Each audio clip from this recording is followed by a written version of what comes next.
Opposition का हुकूमत को जल्द घर भेजने का ऐलान, मुल्कगीर एहतजाज का फैसला हो गया। तहरीक के रोड मैप के लिए पीडीएम के बड़े कल सर जोड़कर बैठेंगे। शहबाज शरीफ और मौलाना फजलुर रहमान का टेलीफोनिक राब्ता। मौलाना फजलुर रहमान कहते हैं कौम सड़कों पर निकलने के लिए तैयार रहे। वोट को इज्जत दो का नारा लगाने वालों ने वोटर्स की इज्जत को पामाल किया। 30 साल में पीपी और नून लीग ने वोटर्स को क्या दिया?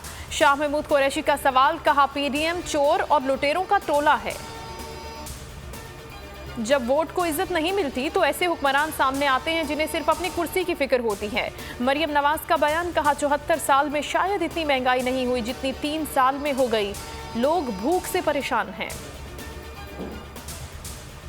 मरियम धोबी घाट पर इदारों को ज़ेरे बहस लाएंगी तो सियासत में उनके साथ धोबी घाट वाला सलूक होगा। शेख रशीद की वार्निंग, कहा कोई किसी गलतफहमी में ना रहे। इमरान खान 5 साल पूरे करेंगे, महंगाई पर जल्द काबू पा लेंगे। वफाकी वजीर फवाद चौधरी ऑपोजिशन के रवैये से मायूस, कहा पाकिस्तान इस वक्त किसी सियासी एडवेंचर का मुतहम्मिल नहीं हो सकता। ऑपोजिशन नैब कवानीन और मईशत पर मुज़ाकरात के लिए तैयार ही नहीं। बलोचिस्तान का सियासी बहरान हल न हो सका। वजीर आजम इमरान खान की पीटीआई के अरकान को वजीर आला का साथ देने की हिदायत।